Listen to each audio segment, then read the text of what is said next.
Magandang oras mga ka-treasure hunters sa buong Pilipinas, Luzon, Visayas at Mindanao. Sana ay nasa mabuting kalagayan ng lahat. Ang ating episode ngayon ay tungkol kay Prince Takeda. Ito yung parang kapatid na rin ni Hirohito Showa, ang emperor ng Japan.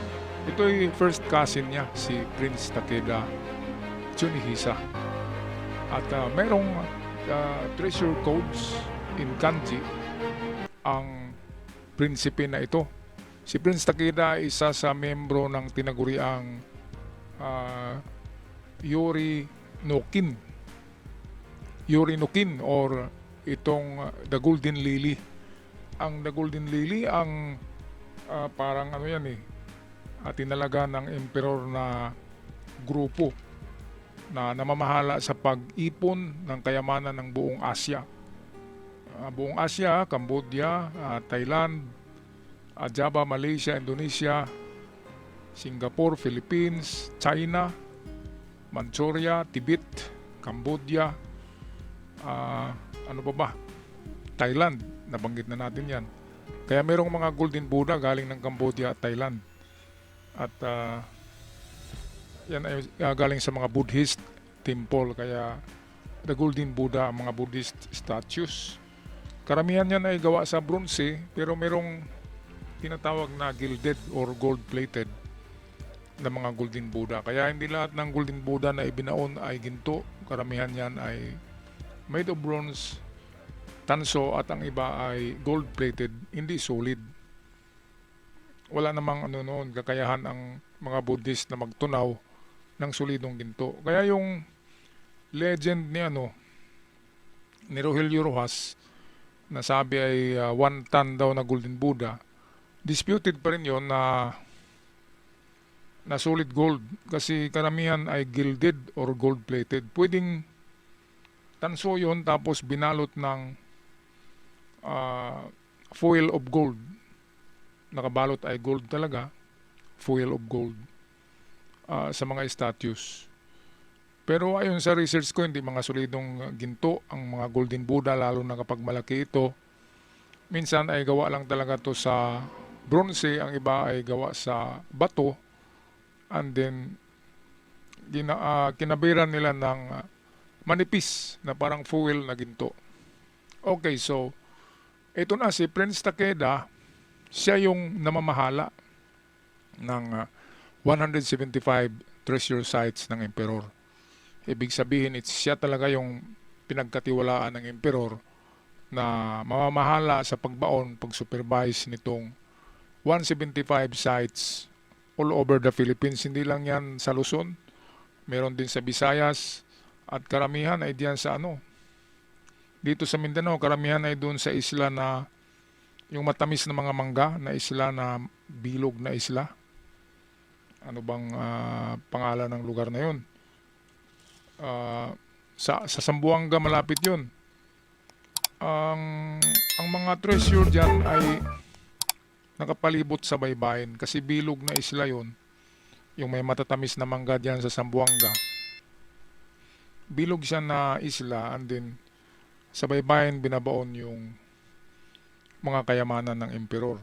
So ang buong isla, dahil maliit lang, ay isang treasure, parang treasure vault or tinatawag na itong bunker ng ginto. Nakalimutan ko tuloy ang pangalan ng isla sa Zamboanga yun na pabilog ang hugis, na matatamis yung tanim na mangga doon. Kaya kung kayo taga doon, ay tingin kayo sa gilid ng baybayin, nasa mga baybayin lang. Meron akong mapa niyan nasa palibot lang ng baybayin ng mga isla na bilog na yan, na may mga tanim na maraming mangga na matatamis. Okay, so no further ado, atin nang tingnan ang mga treasure codes na ginamit ni Prince Takeda sa pagbaon. So atin muna basahin tong kanyang history. Prince Takeda Tsunihisa was the eldest son of Prince Kitashirekawa Yoshihisa and was brother of Prince Kitas Hirakawa Naruhisa. In 1902, he teka sandali. In 1902, he served in the House of Peers. And on the 30th of November 1903, graduated from the 15th class of the Imperial Japanese Army Academy. So ito, Prince Takeda Tunihisa is a member of the Golden Lily. Code name, Kimso Morakoshi. First cousin of the Emperor. So hindi siya kapatid, pero tinuring siya na kapatid ng Emperor. Ang Emperor noon ay mas bata yun eh. Kumpara sa edad nila Takeda, si Hirohito Showa ay mas bata. Batang Emperor yan. Kaya ang namamahala ng pagbaon ay yung prinsipe na si Prince Takeda. So itong Imperial Japanese Masako Code, ang Masako, si Masako, ito yung asawa ni Prince Takeda. So ang Masako Code ay hango sa mga figures na gustong-gusto ng kanyang asawang si Masako. Kaya kakaiba ang kanyang mga sign, mga arrow na baluktot, mga curved arrow. Ayan, no? So nagbaon ang Prince Takeda na to starting from 1942. So nag-umpisa ang gera 1941 yata. So alam na nila ang papuntahan ng gera kasi parating ng Amerika, kaya alam nila na malakas talaga ang puwersa ng Amerika. Kaya nag-umpisa na silang magbaon. Isipin nyo, 175 na treasure site ikinalat sa buong Pilipinas sa mga isla na hindi maaabot ng mga tao. Kaya yung napuntahan ko na isla nung ako'y 17 years old pa ay yun na isla eh. Apart from the big island sa pinuntahan ko, yung merong pulo na pabilog din na nahiwalay sa isla na malaki. Yun yung isla dito sa amin lugar na wala na ibang dito, mga isla, Siargao, Socorro at Dinagat. So yung tatlo na yan, lahat yan ay meron. Kudos dyan sa mga taga Dinagat Island. Nandyan ako, galing ako dyan 3 years ago yata sa mga kabundukan nyo dyan sa Dinagat. And meron nga tayong natagpuan doon na isang legit marker pero hindi ipahukay ng may-ari. So ito na yung mga sign and codes ni Prince Takeda. Paki-screenshot na lang mga ka-TH. Kakaiba nga yung kanyang mga yung kanyang mga arrow. May mukhang payong, may mukhang ahas, di ba? Na mga klaseng arrow. So itong kulay blue, ito yung mga mga direksyon at distansya. Kulay dilaw ay yan ay automatic na jackpot or gold. So ito nakita nyo ang kanyang arrow ay 50 to 100 meters. Meron siya 7 meters, itong parang maiksi na may buntot. Itong kurba. Okay, so ang iba dyan ay very common sa inyo. Pero merong bago, di ba? Merong bago sa inyong vocabulary. Kaya maganda talaga na meron tayong koleksyon. Ngayon, moderno na, meron ng cellphone, di ba? Kaya save nyo na lang through screenshots or video, download itong mga treasure signs natin. Kasi ang gumawa nito si Aquila Chrysitos ng England, isang treasure hunter na 10 years nakatira sa Pilipinas at nang makakuha siya ng isang giveaway ay umuwi na, and then kanyang nirecord ang lahat ng symbols, signs na nakita niya sa mga bato at gumawa siya ng libro na ito. So ang gumawa ng original na libro na ito ay si Aquila Chrysitos na isang treasure hunter noong 1980s. So nakikita niyo ito sa internet, galing sa libro niya. Itong akin naman galing sa original na libro to. Ah, nabili ko pa sa England. Ayan oh. So ito siya oh. Itong number 6, kakaiba siya, di ba? Kakaibang treasure under siya oh. So ito, basta may letter M, ay tubig, treasure underwater. Ito naman, check. Ang check ay up, ang T ay down. Kaya tinatawag siya up and down treasure. So, meron sa taas, meron sa baba. Ang asterisk ay ano yan eh. Itong asterisk dito. Kapag asterisk, yan ay volume of treasures. Okay, so yung iba ay very common. Atin lang pag-usapan yung hindi common na mga signs. So ito, malilito ka dito sa X na mayroong dalawang dot. Pero ang kahulugan niya ay treasure under. Ganon din ang letter K na baluktot. Na parang letter J na may K. So mayroon ding ibinaon ang Hapon na mga antique. Yun yung mga bagay na nakuha nila. May nahukay nga ako noon eh. Palagay ko Renaissance time pa na mga itong sa mga altar na ibinaon, kulay itim na, pero kapag nilinis mo ay parang ginto. Na-vlog ko yun noon eh. Tagal na yun. So itong jewelry, so ito yung pinaka-common na sa mapa ito palagi. Kung meron kayong treasure map, makikita nyo ang kanji na ito. It means jewelries. So ito spokes. Talagang buried gold yan. So paano ba sundan ang sun symbols? Katulad nito, meron siyang arrowhead. Sundan ng arrowhead. At ang distansya ay ang bilang ng mga sunrise. So dito merong 8. So merong 8 ka meters or 8 ka hakbang papuntang northeast. So northeast ito, narito yung parang number 7, no? Pero kung walang arrowhead, ay hanapin lang ang east. Doon pupunta sa east kapag araw lamang ang simbolo. So ito money, oh, bucks, and then coins.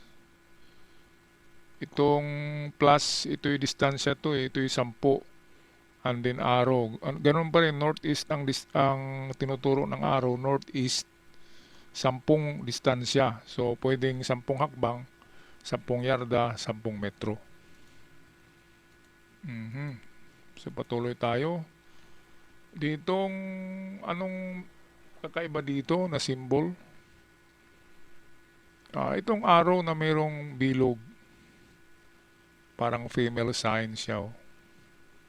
So it means jewelries, sundan lang ang direksyon ng arrow. Maganda talaga kapag meron kayong locator. Kasi kapag sundan nyo ang direksyon ng arrow, kung saan iikot yung locator nyo, ay doon yung test dig. So test dig, mga kababayan, hindi ka agad hukay ng hukay. Ito naman, kakaiba na treasure under to, X tsaka isang guhit. Treasure under siya eh. Palagay ko arrow itong itong parang number 1. Palagay ko arrow ito na downward, kaya nagiging treasure under. X kasi, so X, target dyan yan eh. Kung saan nakaukit yung X, dyan lang ang item. It's either sa baba, sa gilid, sa likod, or sa loob ng bato. Kaya treasure under to. Itong CC naman ito, meron akong nakitang ganito eh. Double C, yung isa maliit. Treasure on the spot, pwedeng sa loob ng bato, sa gilid at sa likod o harap. So itong parang dito, triangle ay kin ito eh. Kin, so ginto, gold. And then mga rectangles ay common na yan, common na treasure symbol. Okay, kay Prince Takeda ito, siyempre, 175 Imperial Treasure Site. Merong mapa niyan si Prince Takeda. At ang mga mapa na yan ay meron siyang handler, tagahawak. Ay yun daw si General Tanaka. Yung tagahawak ng tagatago, the map keeper ni Prince Takeda. Si Prince Takeda ay merong driver na si Ben Balmores. Si Ben Balmores ay nabigyan ni Prince Takeda ng mapa, 3 yata. Kaya nang bata pa noon si Ben Balmores, utusan lang yan ni Prince Takeda hanggang sa nagiging driver. Kaya para mabigyan ng regalo si Balmores, Ben Balmores, Tagaluzon yan Tagalog yan, ay kasama nga yan ng labor group, yung tinatawag na labor group. Nandun si Olaf Johnson, si Rob Cortez or Bobby Cortez. Nandun yung isa pang Amerikano. Nakalimutan ko yung pangalan ng isang Amerikano. Tinatawag sila na the labor group. Yun yung nag-treasure hunt sa panahon hindi sa panahon ni Marcos. Kasi nga tumakbo si Rob Cortez dahil natakot kay Marcos. At nang bumalik ito sa panahon na ni Cory, nag-treasure hunt ang labor group, hinukay nila ang Malinta Tunnel sa Bataan, naghukay sila doon. Hinukay nila diyan sa Pasig River, merong historical diyan na lugar. Intramuros pala, hinukay nila ang Intramuros, hinukay nila ang Fort Santiago. Yun yung labor group. Compose yan ng 3 Amerikano at kasama nga si Ben Balmores dahil may mapa siya. At meron pang mga Pilipino na treasure hunter sa labor group. So labor group. Ang mga treasure hunter na ng 80s ay kilala ang labor group. Sa ngayon, patay na yata ang labor group kasi matatanda na yon. So dito, ano bang hindi common? Itong letter B na may mga bilog, gold under object. So nakita nyo, 2 bilog, ang isa ay may dot. So gold under. Itong parang pagong, treasure in the water. So ito triangle, common na to Itong parang number 3, object under net. Merong parang dito parang steno, pero meron siyang arrow pointing to treasures. Okay, so punta tayo sa huling pahina ng mga treasure code ni Prince Takeda. So ito ang number 8. Kapag ganitong ang number 8 ay yan? Hirohito's Emperor Treasure. Kung bilangin niyo ang alphabet, kaya number 8 ang simbolo ng emperor ay, kung bilangin niyo ang alphabet, ang Hirohito or H, ang letter H ay number 8. Bilangin nga natin A, B, C, D, E, F, G, H, tama. Pang-8 nga sa alphabet ang 8 Ang H ay pang-8. Kaya kapag nakakita kayo ng magandang pagkaukit na number 8, yan ay napakalaking treasure site dahil Emperor Treasure yan. Ayan. Ang letter G ay kapag tinagilid yan, treasure under yan or treasure in front. Kung saan nakaharap yung pagtagilid doon ng direksyon. Itong under the tree sa may kanan kakaiba siya na simbolo.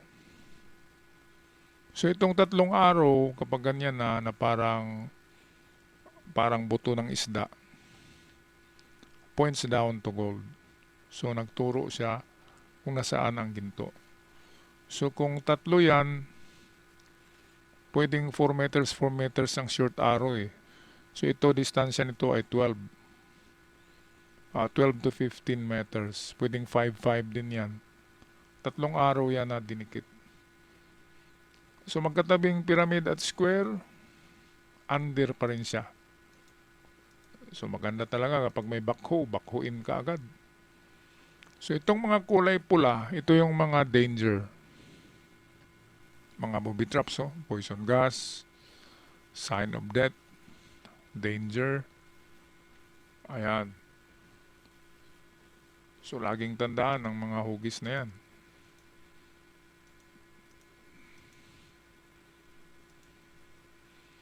Okay, so tapos na ang ating episode tungkol kay Prince Takeda Tsunihisa, ang first cousin ng Emperor na namamahala sa pagbaon ng mga Emperor treasures.